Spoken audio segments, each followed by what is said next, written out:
Vozes do Marketing, hoje com uma convidada muitíssimo especial, Júlia Reina, já conhecida da casa. Obrigada, Pedro, é um prazer estar aqui. Head de Marketing na Econ. Vozes do Marketing faz parte da iniciativa Encontros com o Futuro, que tem vários apoios, Júlia. Da Prime, que é o braço da ONU de Universidades, Pacto Global, Pricewaterhouse, SPM, Conselho Regional de Administração, ABERGE e das Eurocâmaras, que são as câmaras europeias no Brasil. São mais de 5.000 empresas. Júlia, hoje a ideia é conhecer um pouco desse seu olhar de marketing desde o início. Bom. A gente vai passar por 4 grandes momentos, mas eu queria que você contasse um pouquinho como é que foi para você, desde a faculdade até o primeiro emprego, e como é que foi chegar na Econ. Legal. Curiosamente, eu venho falando bastante sobre o marketing do zero, né? Eu já tive a oportunidade de conversar bastante com jovens hoje em dia, até lá na SPM, né? Entender o que eles esperam do mercado. E isso me provocou muito a contar a minha história de como que eu cheguei no marketing. Eu sou jornalista, né? E acho que a tua graduação foi em jornalismo. Foi jornalismo. E eu quis muito trabalhar com mídia, mas acho que assim como muitos dos meus colegas, eu acabei sendo seduzida pela área ali de comunicação corporativa, né? É um caminho muito natural para quem faz comunicação. E eu sempre tive o desejo de ter um trabalho mais estratégico, assim, né? Eu sempre pensei muito, nossa, mas por que isso é assim? Ou como que faz isso? Ou como que a empresa traz cliente? Ou como que a empresa aparece na mídia? Nossa, como que essa entrevista aconteceu? Eu sempre consegui participar um pouco como jornalista ainda dos bastidores, e os bastidores me encantavam muito, né? Tipo, como que aquilo chegou naquele ponto. E quando eu estava pensando em estratégia, lá atrás, né? A gente está falando de 2010, as marcas estavam começando a flertar com o digital, né? E é incrível a gente pensar que há 15 anos atrás... É verdade. As coisas rápido. Ainda eram tão, né, tão iniciais, analógicas. Assim, tão analógicas, exatamente. Eu trabalhava no UOL, né? A gente tinha ali bastante conteúdo de marca, tinha muitas marcas que trabalhavam com a gente, muitas empresas, a gente participava de muitas conversas. E eu comecei a ver a oportunidade de trabalhar com essas marcas e levar algumas empresas, algumas marcas para o digital. E comecei a, autonomamente, né, paralelo ao meu trabalho principal, abrir canais digitais para empresas. Então, abri Instagram, abri Facebook. Naquela época, o Twitter estava começando, então tinha essa demanda também, né? E fazer essa gestão das marcas no digital. E isso foi o embrião de como eu entendi o que era marketing. Eu nunca tinha estudado marketing na teoria, mas na prática eu era uma conteudista, né? Eu era especialista em conteúdo, fui entender estratégia. Então, fui estudar, acabei indo para a NYU, que é a New York University, lá em Nova York, fiz um curso que chamava Media Mix, que basicamente era um curso de planejamento. E depois fiz o curso de bootcamp de planejamento na Miami Ed School, que era na SPM aqui em São Paulo. Então, essas duas bases teóricas me ajudaram a ter mais confiança de trabalhar em marketing como uma conteudista na época, né? E aí as coisas foram evoluindo. Coincidentemente ou não, eu passei nos últimos 7 anos por diversas empresas que estavam ou se estruturando como empresa ou estruturando áreas de brand marketing, né, que a gente chama, que é o marketing corporativo ali, que fala da marca da empresa. Então, eu acabei, sem querer, querendo, me especializando em estruturação. Né? Você entrava em áreas que não estavam estruturadas, estavam do zero. Exatamente. Eu tive bases muito boas, né? Eu trabalhei na Edelman, que é a agência número 1 de PR do mundo, com clientes incríveis que me deram uma base de experiência para além da base teórica que eu fui buscar. E aí eu fui entrando em startup atrás de startup, estruturando marketings do zero, equipe, área, processo, estratégia, digitalização, CRM. E até recentemente estive no CMO Summit falando sobre isso, né? Eu provoquei a organização de montar uma mesa para contar para os jovens como que a gente começa do zero. Né? Tanta startup surgindo hoje em dia, tanta empresa que já está no mercado às vezes há décadas, mas nunca olhou para isso de uma forma estruturada, que é o caso da minha experiência atual, né? Eu estou na Econ Energia há 2 anos e 8 meses e eu entrei lá em janeiro de 23 para estruturar a área de marketing que não existia. Mas temos um novo desafio de mercado, um novo potencial consumidor que é mais leigo, então a gente precisa aprender a se comunicar com o mercado. Né? Então, muitas empresas que só olhavam para vendas, né, aquela venda técnica ou aquele representante comercial, agora precisam ter uma voz, né? Então, Esse tem sido o meu papel. Sabe uma coisa curiosa, Rodolfo, para chutar a bola para você? A gente está entrando, ou a gente já está há algum tempo, na economia da atenção. Sim. Você precisa ter esses storytellings, você precisa trazer alguma coisa que você Sim. consiga ganhar aquele segundinho Perfeito. de atenção. E quando você estava na Edmond e você estava olhando o cliente é uma coisa, mas quando você entra na empresa e tem que estruturar tudo, você depende de pessoas, criação de áreas. Sim. Como é que foi para você construir equipes? Nunca é fácil. Identificar as peças-chave, motivá-las. Recentemente eu escrevi até um paper de 40 páginas que fala sobre os 10 passos. Imagina o desabafo. Para estruturar uma área de marketing do zero, né? E eu conversei com vários colegas, assim, para tipo, entender se aquela dor que era minha era de todo mundo. Fiz pesquisa, né, para me embasar em dados. A gente estava falando de dados aqui agora.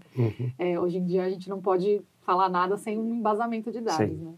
E realmente formar equipe é o maior desafio para qualquer líder, de qualquer área.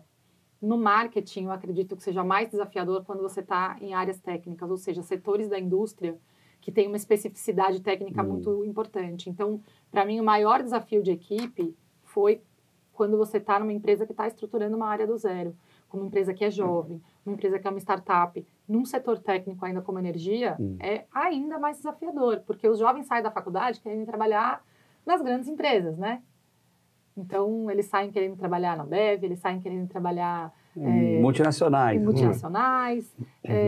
E aí, como que você vai seduzir um jovem a começar a carreira dele ou a trazer ele ali que seja nos primeiros 5 anos de carreira, 10 anos de carreira, para trabalhar num projeto novo, num desafio, né? Para mim, esse é o maior desafio, é convencer ele de que vale a pena ele investir o tempo dele em algo que é ainda incipiente. Puxa, e o que seria ideal, porque ele aprenderia muito com isso, né? Que foi o meu caso. Que foi o teu caso. Está mais exposto, né? Sim. Tem que fazer desde fotografar o produto, até subir no site, até... Gente, até hoje eu carrego o equipamento de evento, assim, eu faço eventos no Brasil inteiro, cheguei ontem do Rio de Janeiro, a gente fez um evento lá para nossos revendedores regionais do Rio, aproveitei para ir no Rio Innovation Week, e assim, tô eu lá carregando mala, abrindo banner e colocando os brindes nas mesas. E eu sou, né, a head de marketing da empresa. Mas você tem o feeling de tudo que está acontecendo. Mas faz parte, assim, eu tenho meu time que me dá suporte, lógico, mas eu entendo quando eu preciso fazer, eu faço. Eu gosto muito quando a Cristina Junqueira do Nubank fala assim, mas qual é o seu trabalho como CEO, né? O que você faz de fato, na prática? Eu faço o que tem que ser feito. Então, o que for necessário. E hoje em dia, os jovens, eles estão muito olhando para a especialização. Então, esse, para mim, é o maior desafio, né? Muitos jovens chegam querendo trabalhar com uma coisa muito específica. Não, eu quero fazer campanhas de performance. Não, eu quero fazer só gerenciamento de comunidade. Eu quero trabalhar com influenciadores. E eu aprendi que, principalmente quando você está estruturando uma área do zero, seja numa empresa como a Icon, que já tinha 20 anos de mercado e precisava estruturar essa área para um novo momento, seja numa empresa que está começando, uma startup... o ideal é você começar por generalistas, ou pessoas que aceitem ser generalistas, porque você vai precisar de ajuda em tudo. E com o tempo e a maturidade da empresa, da área, do mercado... Você vai especializando. Você vai identificar o que você precisa especializar. Hoje eu terceirizo muita coisa. Tenho 3 agências que trabalham para mim. Então tem coisas que são muito específicas que eu consigo terceirizar e para mim a demanda, né, a logística... A gestão desse terceirizado é mais simples para algumas coisas. Para outras eu falo, não, isso aqui é muito estratégico, eu preciso que tenha alguém sentado nessa cadeira dentro da empresa. Então, eu acho que tem um lugar de também não atropelar o tempo das coisas, né? Você sair contratando, preciso contratar um social media, uma pessoa de performance, uma pessoa de PR, inflar o time foi o meu maior erro. Sim. E eu assumo isso, assim, sem dor nenhuma, porque mas todo mundo faz a mesma... Foi inflar muita equipe de muitos especialistas e depois não conseguir dar a atenção que todo mundo precisava, né? Não conseguir fazer com que todo mundo crescesse e evoluísse como gostaria.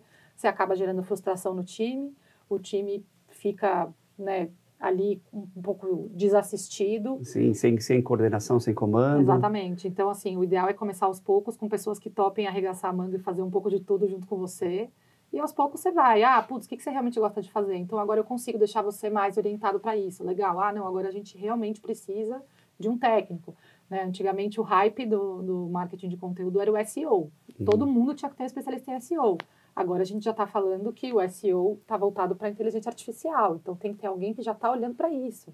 né? Você vai ficar trocando as pessoas a cada mudança de mercado? Não, o ideal é que você traga pessoas que estão afim de ir evoluindo junto com a empresa, junto com a área de marketing, com o mercado. Júlia, é muito legal esse teu feeling, mas o que te fez uma boa generalista antes de ser uma boa líder? Perfeito, essa é uma ótima pergunta. Eu não sei dizer ao certo, mas o que eu sei dizer é, eu sempre fui movida pela minha curiosidade. 100%. Quando eu era mais nova, o meu padrasto costumava dizer que eu ia ser detetive. Porque eu perguntava tudo de tudo, eu queria saber tudo. E quando eu fui para o mercado de trabalho, eu falo muito isso quando eu tô com os jovens lá na faculdade, trocando com eles em sala, que foi a curiosidade que me levou a muitas oportunidades e que abriu portas para mim. E eu acredito que ser generalista tem muito a ver com isso. Eu sempre tive vontade, desde que eu saí da faculdade, de ter diferentes atuações no mercado, né? Tipo, eu fiz comunicação. O que esse mercado me permite? Me permite ser jornalista, porque eu tenho, né? Eu tinha MTB, tenho, né? Ele ainda está válido. Eu posso ser jornalista, trabalhar com mídia, eu posso trabalhar em comunicação corporativa, eu posso trabalhar em agência. Então, eu quero testar tudo para daí sim eu decidir o que eu mais gosto. Sim, para saber o que você gosta. Essa foi a minha abordagem. Eu nunca tive muita obsessão, assim, por carreira linear, né? Eu acho que algumas gerações passadas, né, a gente saía da faculdade com uma coisa muito clara e muitas pessoas, inclusive, passaram décadas na mesma empresa. Sim, na mesma função. Só subindo ali de cargo e salário, mas seguindo ali a mesma coisa. Eu não. Eu sempre quis testar tudo, saber tudo, entender tudo, várias frentes. E hoje, eu sempre converso com as minhas agências que trabalham com a gente que eu sou uma cliente ou muito boa para alguns ou muito chata para outros. Sim, porque eu já você tive teve dois lados. posições. Então, eu sei como funciona uma agência de PR, eu sei como funciona uma agência de publicidade, de mídia, eu sei como funciona Isso ajuda muito, a né? perspectiva do cliente. Então, eu acho que foi a minha curiosidade que me moveu a querer sentar em todas essas cadeiras para lá na frente ser uma líder mais generalista, mas também mais completa, né? Júlia, e que skill que você sente que você desenvolveu e que te ajudou a ser uma boa líder, além, claro, da paciência em construir o time e manter o time? Lógico. Foi mais soft skill, hard skill? Olha, eu acho que tem um pouco dos dois. E para mim, hoje em dia, isso é muito claro. Porque eu tive algumas experiências desafiadoras como líder. Assim, eu tive pessoas muito difíceis na minha equipe. Eu tive pessoas que pediram para sair, né, da empresa, que trabalhavam na minha equipe, por coisas muito objetivas, como bagunça, falta de processo. Né? Quando você tem uma equipe de 20 pessoas numa empresa que é uma startup, é difícil você prometer. Então, acho que o primeiro ponto foi alinhamento de expectativa. Né? Ter muito claro com essa pessoa que está chegando o que você pode entregar para ela, o que aquela empresa pode oferecer para ela e você como gestora pode oferecer para ela. E eu não minto, né? Tem gente que fica tentando encantar, né? Quando a gente está com dificuldade de contratar, a gente quer seduzir as pessoas, olha como é bom trabalhar aqui, olha que maravilhoso que é. Eu sou bem honesta, assim, hoje em dia eu aprendi que eu tenho que deixar a pessoa muito alinhada com o desafio. Acho que esse é o passo número 1. O passo número 2, realmente é deixar a pessoa segura do que ela tem que fazer, do que ela tem que te entregar. Se ela não souber, ou se a coisa for muito bagunçada, ela fica muito insegura e ela não performa.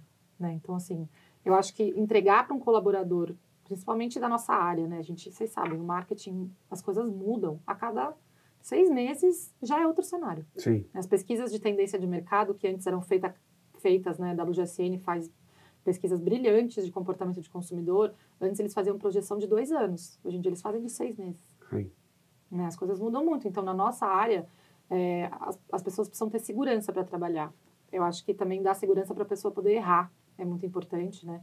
Óbvio que a gente sempre tem que alinhar ali o tamanho do erro, mas... E a outra coisa é da autonomia. As pessoas também precisam saber experimentar sozinhas, andar um pouco sozinhas e entender.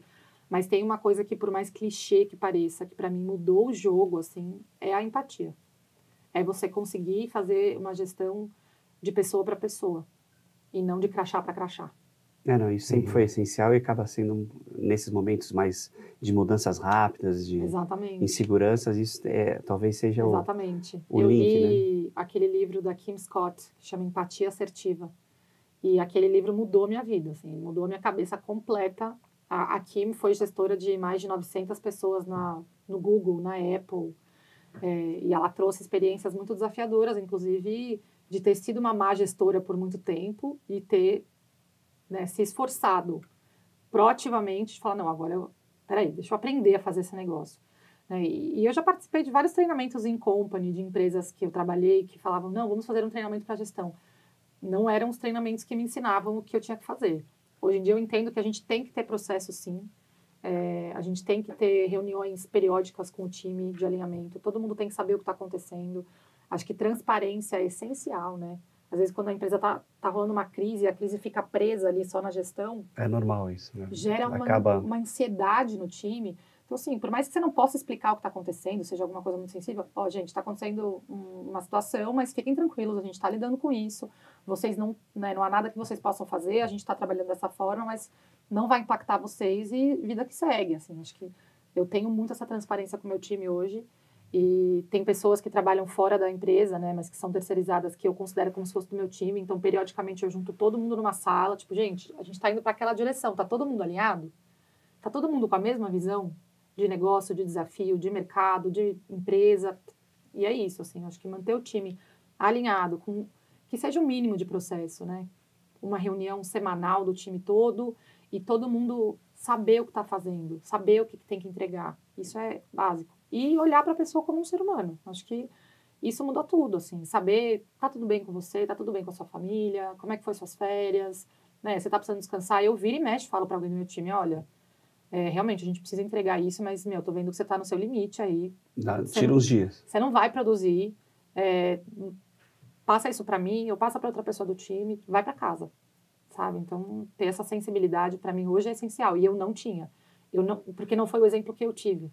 Os meus gestores no início da minha carreira era tipo, vai. Eu virava madrugada, trabalhava até 2 da manhã.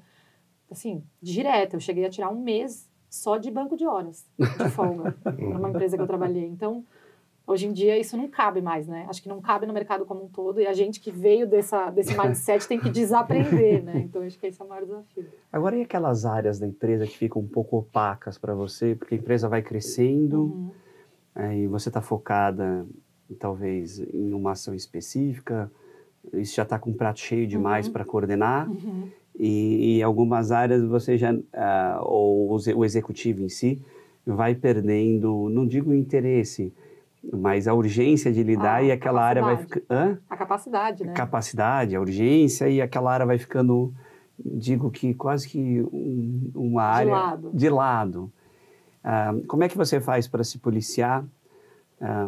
Para na empresa você ter o visual das empresas, como elas contribuem para o marketing, como elas contribuem para a estratégia. Perfeito. Não é fácil, assim, eu sempre brinco com o meu time que a gente tem que ter clareza do que a gente quer e qualquer projeto que a gente está tocando tem que atender os nossos objetivos, muito claramente, assim, muito objetivamente. Principalmente quando a gente está num mercado em constante mudança, como é o meu hoje, né, o mercado de energia, o mercado livre de energia que está mudando muito, os nossos objetivos têm mudado com uma velocidade mais rápida do que eu antecipava. Então, por exemplo, no último mês, eu peguei todos os meus fornecedores externos e sentei com cada um para rever escopo. 2, eu entendi que não faziam mais sentido. O escopo deles, no meu objetivo hoje, não faziam mais sentido. Então, 2 eu acabei tirando da empresa. Trouxe um que era mais técnico, que fazia mais sentido nesse momento para uma dessas funções, que foi PR. E os outros eu mudei completamente o escopo.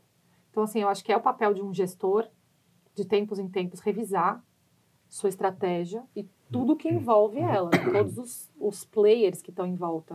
O meu time interno e o meu time externo, que eu brinco, né? Eu tenho 3 agências e 2 freelancers que trabalham externamente para mim. São coisas muito técnicas que eu não tenho por que internalizar. Por exemplo, um revisor de texto de energia. Eu tenho um jornalista de energia que revisa todos os conteúdos que a gente faz. Sim. Né, para ter certeza que não há nenhum erro técnico ali, porque eu sou bem exigente nesse aspecto, eu não deixo ninguém... Não, claro, e você é do setor, não dá para comunicar errado. Então, assim, mas ao mesmo tempo eu não tenho necessidade de ter essa pessoa dentro de casa, porque tem semanas que não tem demanda, então não tem porquê. Então eu olho para todo mundo e falo, pera, então assim, a minha cabeça hoje é trimestral. A cada 3 meses eu paro, avalio tudo que a gente fez, tudo que a gente precisa fazer para frente e falo, tá bom, estamos no caminho, bora. Aí eu faço um segundo olhar que é semestral. Puta, o que a gente fez no primeiro semestre? Teve coisas que eu, em janeiro, priorizei, mas que por algum motivo elas não aconteceram, né? Ou a empresa despriorizou, ou elas realmente não foram para frente. Então, eu vou repriorizar isso ou agora isso não faz mais sentido? Muitas vezes não faz mais sentido. Então, eu acho que no mundo que a gente vive hoje, uma revisão periódica de fornecedores, de projetos, de objetivos, é essencial. E qual é o momento que Contar e o setor tá? Contextualiza a gente, qual que é o teu desafio do trimestre, Nossa. que eu sei que não é fácil, e o que está chegando no início de 2026? Perfeito.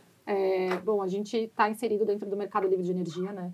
Que é um mercado em constante evolução, mercado altamente regulado, né? Por isso que eu sempre falo, não é fácil a gente atrair talentos para uma área muito técnica. Né? Então, trabalhar em marketing de energia é uma coisa muito recente, né? Não tem muitos jovens que olhavam para isso até 5 anos atrás. Mas tem uma grande oportunidade, muita oportunidade de crescimento. Muita oportunidade, porque o mercado está nesse momento de expansão, né? Então, o que a gente está vivendo hoje? Em 2023, quando eu cheguei na Econ, né, por que a Econ escolheu, naquele momento, criar uma área de marketing? Né? É importante entender esse desafio, porque em janeiro de 2024 haveria uma abertura de mercado, né? Então uma mudança regulatória, uma mudança legal aí do mercado, que proporcionava que empresas de menor porte tivessem acesso ao mercado livre de energia, que nada mais é do que uma forma diferente de comprar energia. A gente viu isso acontecer com o Telecom. Sim. Quem é dessa época lembra da Telesp celular, né? O meu primeiro celular foi Telesp Era celular. só Telesp, não tinha o que escolher. Era só Telesp, você não tinha outra opção. E aí, aos poucos, esse mercado abriu, né? Então, esse termo abertura é porque ele abre para concorrência. Claro, Né? Ele abre para livre concorrência. E foram outras telefonias chegando, até que a Telesp foi vendida para a Telefônica, que virou Vivo. Mas hoje em dia a gente tem aí Vivo e Claro dominando, mas em algumas regiões do Brasil tem até outras, né?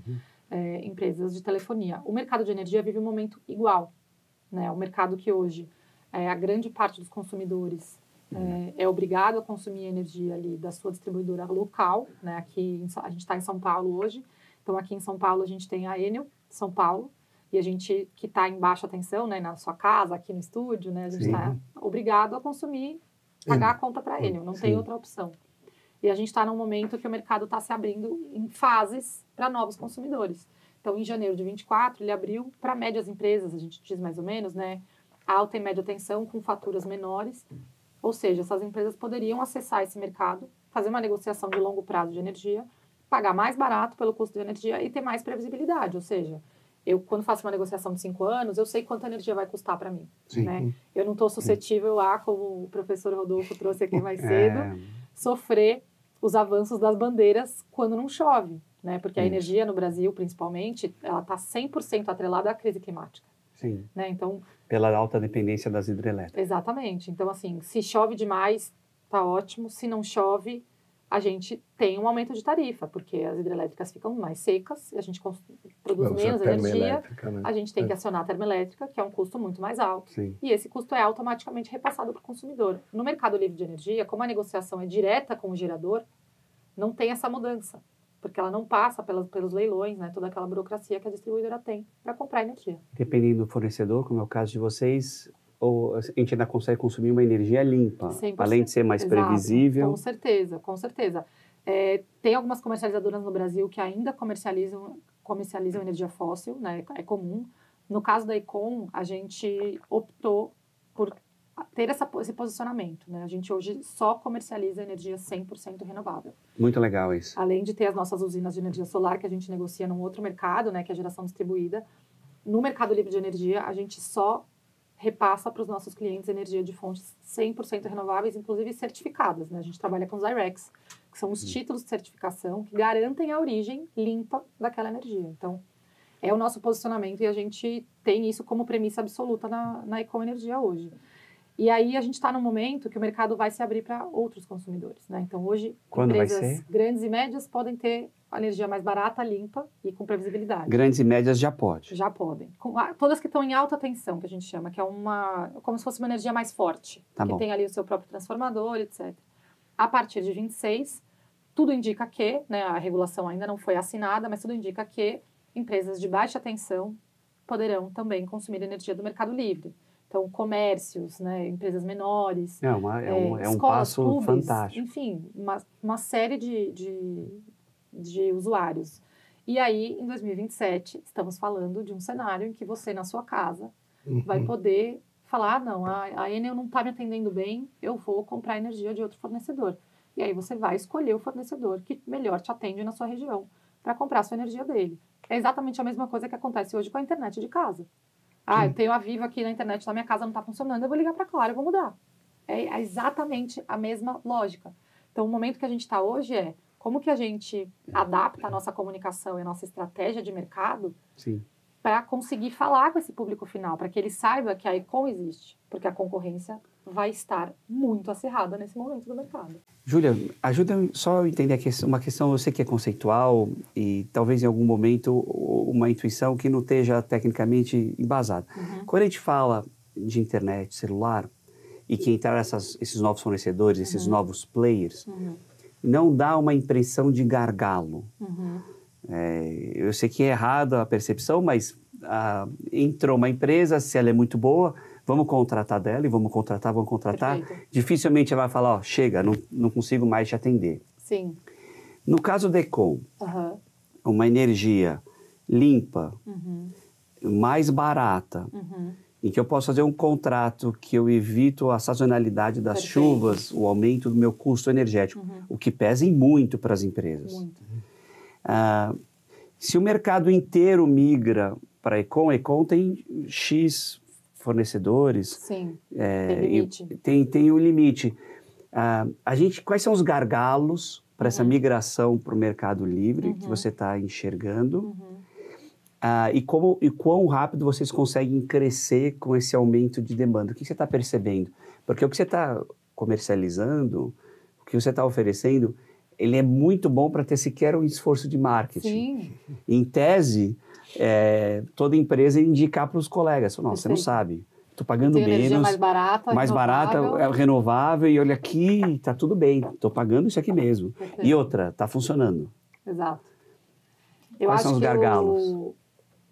Eu sei que o maior gargalo aparenta ser o gargalo técnico, né? Infraestrutura, a geração renovável, porque, óbvio, no Mercado Livre a gente negocia de diversas fontes, mas, principalmente, no caso da Econ, 100%, mas principalmente das renováveis. Então, a gente vai ter que ter uma produção, uma geração de energia, vai ter que ter uma infraestrutura melhor no Brasil inteiro, né? Eu estava comentando mais cedo do caso de Roraima, que vai entrar no mês que vem, dentro do nosso sistema interligado nacional. Até hoje não estava, né? Então a gente tem municípios no Brasil que ainda não estão ligados na rede nacional. O estado inteiro. Tem uma rede própria. Roraima, no caso do estado inteiro, mas a gente tem municípios em outros estados, como no Pará, por exemplo, que não tem rede. Até recentemente participei da instalação de um painel off-grid em Passa Quatro, Minas Gerais. Não tinha rede. Em Minas? Pois é. Então, acontece, né? Então, acho que tem essa questão da infraestrutura que é muito importante, do aumento de geração, obviamente, mas por incrível que pareça, o maior gargalo para adesão é o conhecimento. Tá. Né? O Márcio Santana, que é o CEO da Econ, fundador, está lá, né? Foi a pessoa que fundou a empresa, está lá até hoje, e a gente conversa muito sobre, né, qual é a nossa missão, e ele fala, o empresário ou o consumidor final, lá em 27 ou 28, se a regulação assim disser, pode até escolher não entrar no mercado livre de energia. Não quero mexer nisso, não quero mudar. As pessoas têm uma resistência à mudança, isso é importante. Mas é importante que elas saibam que essa opção existe. E hoje elas não sabem. Falta o quê? Marketing setorial? Falta muito, na minha opinião. Eu já acho até que a minha posição é um pouco polêmica hoje em dia, porque eu falo muito isso, assim. Eu não sinto que a gente tem uma entidade que nos representa perante ao público. Não, e perante a oportunidade que vocês têm já... Perfeito. Já com um horizonte claro. Exatamente. No caso da energia solar, né, que foi amplamente difundida no Brasil inteiro, eles têm uma associação a nível nacional muito forte e que trabalhou muito, principalmente junto com a mídia. Né, a mídia de grande alcance, falando de entrevistas toda semana na televisão, falando da oportunidade de ter painel solar em casa, na empresa. Então, isso ajudou muito ao crescimento do setor. E no mercado livre de energia, meio que cada player tem a sua narrativa, algumas até divergentes, né? A gente tem um grande player aí que faz muito anúncio na TV, que fala uma mensagem que a gente, por exemplo, não concorda. Tá. Mas é meio cada um brigando pela sua narrativa. Então, para mim, você falou, não tem por que não fazer. A concorrência é uma questão importante no nosso setor, mas a falta de conhecimento é, sem dúvida alguma, o maior gargalo para adesão ao mercado livre de energia. Impressionante, é difícil ter esse feeling, porque o brasileiro é um early mover em quase tudo. Em redes sociais, em Netflix, em celular, é o primeiro ou Sim. segundo mundo em adesão de... A gente é o primeiro do mundo no WhatsApp. É no WhatsApp, ou seja, o brasileiro ele move rápido e move em massa. Pois é. Então, eu tenho muito otimismo do mercado que isso vai mudar a hora que o marco regulatório tiver pacificado. É isso, e o importante é a gente adaptar a narrativa, né? E é isso que eu estava falando mais cedo, assim, a gente precisa se adaptar mais rápido hoje em dia. Então, ano passado a gente tinha uma campanha que eu achei que seria a mesma campanha esse ano, né? A nossa mensagem. E eu falei, cara, não vai dar, vamos ter que mudar, porque a narrativa mudou. Então, agora a gente olhou muito para a Telecom ano passado e pensou, como é que a Telecom explicou para o público que ele poderia mudar, né? Que ele poderia escolher o DDD ali. Vocês lembram da época do... Lembro, 15, 21. 015, 021. É. Como é que a gente explicou? Foi a pessoa da novela fazendo, foi no futebol ali, na camisa, foi numa música, num show, um comercial passando na TV. Então, a gente falou, o brasileiro é muito criativo, né? Nossa publicidade é uma das melhores do mundo. Sim, com certeza. Então, a gente foi muito bom em explicar, se organizar setorialmente para explicar para o consumidor que tinha essa mudança acontecendo. Então, a gente precisa seguir na mesma toada. Então, a gente mudou a narrativa do ano passado. A gente falava, faça uma escolha inteligente, migre para o mercado livre de energia. Agora, a gente mudou e agora a nossa mensagem é a energia do futuro, agora. Então, agora você já pode aderir à energia que é a do futuro. Justamente para conectar com esse lado do brasileiro de ser um early adopter. Né? Para trazer essa urgência, falar assim, ó, tá aqui, vai. O brasileiro gosta de inovação, né? Então, quando a gente trouxe a palavra futuro, né? Nossas palavras que permeiam a nossa campanha hoje é futuro e revolução. Então, ó, tá rolando uma revolução energética aqui, né? Não é só uma transição, é uma revolução. E essa aqui, que é a energia que eu tô vendendo, é a energia que é do futuro. Só que você pode ter ela agora. Você quer fechar ela agora? Então, é essa mensagem que a gente está passando justamente para tentar conectar com esse lado do brasileiro. Isso ajuda a atrair os jovens, não ajuda? Eu penso que sim. Poxa, a energia do futuro, a gente tem essa pressão enorme por descarbonização. Sim. Que é um desafio enorme, realmente, num país como o Brasil, altamente industrializado. Não, e a gente está chegando na COP30, a gente poderia ter várias entregas, essa é uma delas. Sim. Abrir o mercado nesse momento. Sem dúvida. Mostrar isso, que é um passo. E nada mais é do que também dar acesso a energias de fonte renovável para um público muito maior, né? Não necessariamente... Hoje, com o formato da GD, a gente consegue que pessoas que têm uma fatura ali de 150, 200, 250 reais na sua casa, mas que não tem espaço para ter um painel solar, consiga garantir que o seu consumo vem de energia renovável. Porque a gente tem uma usina remota que fornece para ela. Então, vamos abrir esse ponto, Júlia, que é super interessante como desafio. Você está gerando emprego e renda em lugares que não tinha essa opção. Por exemplo, eu vejo grandes indústrias acontecendo no Nordeste, em áreas que tem espaço e, por uma característica geográfica, tem essa ou luz ou vento, ou os dois. Alta incidência solar e vento. Isso é muito legal, porque é uma indústria nova que você cria e imagino que seja intensiva em mão de obra. E uma vez que você gera isso distante da casa da pessoa, apesar dela não ter o painel, você coloca essa energia na rede e isso é compensado. Perfeito. Você avisa a distribuidora, olha, a energia dessa casa aqui... Tudo que ela consumir é a minha. Então, e eu coloquei o equivalente na sua rede. Perfeito, é isso. Então você é muito inteligente porque você alimenta você não faz um fio... Direto da usina para casa dela. Né? Não. Utiliza a rede. Mas é um sistema de compensação. Mas a pessoa, né, tem a consciência dela e a escolha dela é essa. Eu estou consumindo energia renovável. Isso não exige dela também uma questão de bateria, certo? Nada. Não é infraestrutura nenhuma. Só um contrato. Porque é só um contrato, porque ela está na rede, então ela não tem intermitência do solar e do eólico. Não, e é uma coisa muito, como eu estava falando da importância do conhecimento, né? É uma coisa muito legal que a gente costuma falar, que as pessoas ficam com muito receio de ficar sem energia quando eles mudam para o mercado livre. Mas a questão é que a infraestrutura não muda, né? A forma como a energia chega... É a mesma, a energia é a mesma. No consumidor é exatamente a mesma. É só um modelo de contratação, um modelo de negócio que tem esse benefício. Se você for fazer um paralelo com, por exemplo, um e-commerce, você entra lá num site e compra um produto.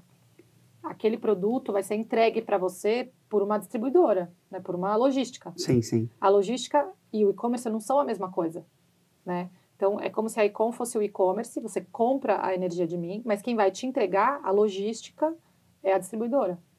Sim, mas sabe um ponto curioso, Júlia? O comparativo com o telecom, em algum momento é nesse ponto descasa, porque às vezes você não tem um bom sinal de uma Sim, operadora. Lógico. Aí no caso da operadora é tudo nela, né? É tudo nela. Você não, é a mesma energia, ela não tem nome. No meu caso, a gente ainda depende da distribuidora para entregar a energia para o consumidor. E se acaba a energia, a responsabilidade ainda é da distribuidora. Sim, é um garantidor, é a distribuidora que já fornece e que o contratante não tem outra opção. Perfeito.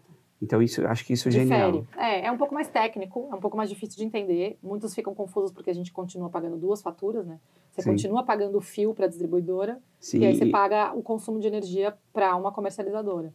É complexo, mas a gente está nesse momento, né? Vamos ver como que todo mundo vai se posicionar, porque o benefício maior é para o consumidor, tem que ser. O foco tem que ser o consumidor ter essa possibilidade. É por isso que eu tenho certeza que é 100% sucesso. Agora, falando um dedinho só de futuro. A gente está indo para um futuro que está vindo cada vez mais rápido para a gente. A gente vai ter agentes de inteligência artificial, a gente vai ter inteligência artificial conectada com o nosso dia a dia. Então, essas decisões vão acabar sendo feitas por outros sistemas, o que vai atrair uma grande eficiência. O que você enxerga para a Econ e para o setor de energia que vocês vão beber dessa hiperautomação e inteligência artificial que está chegando tão rápido quanto o marco legal teu? Perfeito. O que você vai se beneficiar? Eu acho que a gente se beneficia muito em processo, mas eu acredito que tendo uma solução que ainda é complexa para a maior parte das pessoas, a gente segue sendo human first. Tá. Eu acho que, principalmente quando você está falando de B2B, né?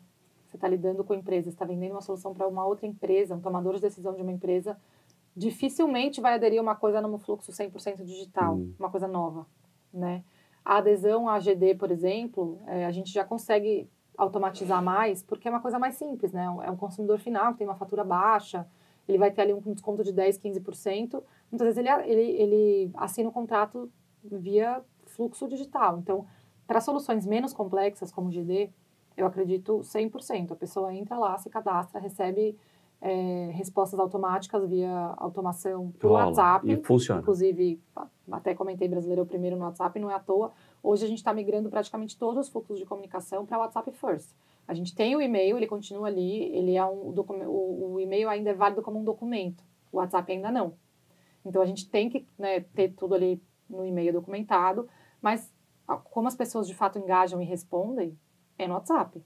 Então a gente faz todo esse fluxo de atendimento automatizado pelo WhatsApp. Curioso. E só chega num ser humano quando realmente precisa. A pessoa tem dúvida, a pessoa não assinou, então a gente tem que, né, a gente automatiza até o follow-up hoje em dia. Não, a pessoa não assinou faz 3 dias, manda mais uma mensagem falando para ela, olá, por que você não assinou? E tem a opção, né, quero falar com um humano. Tudo bem, aí você fala. Mas eu acho que nesses processos menos complexos, a automação, a gente ganha muito fôlego. A gente deixa pessoas fazendo o trabalho mais estratégico e menos operacional. Agora, trabalhos mais complexos, como, por exemplo, uma primeira abordagem com um cliente de uma empresa. Você nunca falou e você quer oferecer a solução de mercado livre para ele. Inviável. Não colocar dá. Isso na mão de A gente já pensou, já, né, fez planos, já trabalhou com uma empresa parceira. É uma possibilidade no futuro, porque tem IAs hoje em dia com uma voz que nem parece um robô. Sim, ela está evoluindo. evoluindo. Bem humana. Quando a IA evoluir muito e a gente conseguir fazer uma coisa mais personalizada, eu acho que sim. Mas hoje em dia a personalização ainda é importante. O seu Mário, da empresa ABC, ainda quer ouvir uma pessoa falando: ô, seu Mário, tudo bem? A gente estudou aqui sobre a empresa ABC, a gente sabe que o senhor tem um desafio tal e a gente tem uma solução ótima para te oferecer. Então, isso ainda existe muito no Brasil, embora a gente seja muito tecnológico e muito digital. O digital ainda é o foco aqui. Tá certo. E, Júlia, para os alunos, dicas. Você que já passou por muito e por quase tudo. Por muitas salas de aula. Muitas salas de aulas.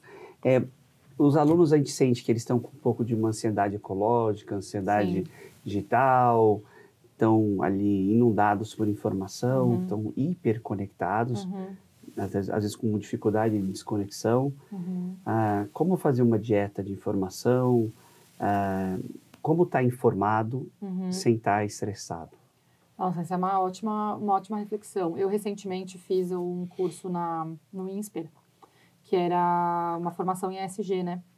E lá eu aprendi sobre o burnout ambiental, ecológico, né? As pessoas que estão tão nervosas com a crise climática que elas acabam sofrendo crise de ansiedade. Sim. E isso é, obviamente, impactado pelo excesso de informação, né? Não tem como não ser, a gente todo dia é impactado. Eu costumo brincar que eu faço a ignorância consciente, assim. Tem assuntos que não vão impactar diretamente no meu dia a dia. Isso não vale a pena. Se você mergulhar nele, que isso eu te escolho, atrapalha. exatamente. Então, assim, por exemplo, outro dia eu estava numa espera, num consultório, e estava passando um jornal na TV falando sobre um crime horroroso que aconteceu numa periferia e tal. São coisas que eu prefiro não consumir, Sim. porque aquilo só vai agregar uma carga em mim que não vai me ajudar. Óbvio que, tô falando, ignorância consciente. Eu sei que existe, eu sei que acontece, eu não estou fingindo que aquilo não existe, mas no meu dia a dia eu prefiro focar em coisas que acho que vão agregar para mim. O que eu posso fazer? Qual é a minha missão? Né? Eu escolhi trabalhar com energia limpa. Eu escolhi levar energia limpa para um volume maior de pessoas. Eu escolhi dar acessibilidade da energia limpa para as pessoas. Essa é a minha missão. Né? Através da Econ, a catequização, ou seja, ensinar as pessoas que essa possibilidade existe, é a minha missão. Então, eu foco nisso. Eu estudo sobre energia, eu estudo outros mercados. Agora a gente está indo numa missão para a Espanha e Portugal para entender o mercado de lá, que já está nesse modelo, para entender como que eles fizeram essa transição. Sim. Então, eu prefiro, né, olhar para isso. E aí é óbvio que, como líder, principalmente de uma empresa num setor complexo como energia, é minha função praticamente, né? Minha obrigação todos os dias me atualizar do que está acontecendo no mundo. Né? Mas eu vou atrás da notícia. Eu escolho, eu tenho o meu momento em que eu vou me informar. Eu continuo assinando o jornal. Todos os dias eu abro a versão digital, mas é o jornal no layout do físico, mas no digital. Para ter também um big picture. Tem um big picture, é importantíssimo. Muitas coisas eu leio headlines e aí eu entendo, isso aqui faz sentido para mim, sim ou não. É muito difícil falar isso para os jovens, mas a grande verdade é que a minha vida mudou quando eu despriorizei o Instagram. Sim. O Instagram e o Twitter, eles consumiam uma energia e um tempo que fez com que a minha produtividade caísse muito. Então, eles me diziam o que eu estava consumindo. E hoje não. Quem diz o que eu vou consumir sou eu. Então, eu vou atrás da notícia. Eu não fico mais consumindo manchete no Instagram, manchete no Twitter. Eu abro um portal de notícia, eu abro o jornal e eu escolho as editorias e os assuntos que eu quero me informar. E como é importante isso para você estar mais tranquila para tomar decisão? Sem dúvida. Essa desintoxicação. Sem dúvida. Nem tudo é relevante para todo mundo. E isso também faz muito sentido quando você está pensando numa estratégia. Né? As empresas passaram uma época aí que todo mundo queria estar em todos os canais, todo mundo queria surfar em todas as ondas, falar de todos os assuntos. Eu sempre nadei contra essa maré. Assim. Eu acho que a gente tem que escolher as batalhas, os canais, os assuntos. Não vai dar para abraçar tudo. Né? E-mail, por exemplo. Eu recebo mais de 350 e-mails por dia. Eu aprendi, só que eu sou uma pessoa que não sai do escritório se eu não tiver com a caixa de e-mail zerada. Eu posso não ter respondido tudo, mas eu li, eu sei que eu tenho que responder no dia seguinte e aquilo tá flagged ali para eu responder depois. Você vai colocando nas caixinhas. Vou colocando nas caixinhas. Então, assim, newsletter, eu já assinei milhares. Eu adoraria poder ler todas elas. Mas eu não consigo. Então, se naquele dia eu não vou ter tempo de ler, eu deleto. Sim. Eu aceito que naquele dia eu não vou conseguir consumir aquele conteúdo e passo para frente. Acho que isso é vital para você ter clareza de decisão. Sem dúvida. Informar bem. É isso. Júlia, nota 1000. Muito bom ter você aqui. Não só no videocast, mas nos documentários. Sim. E eu estou apostando junto com você nessa energia e na abertura do mercado. É isso. Tamo junto. Tamo junto. Obrigada.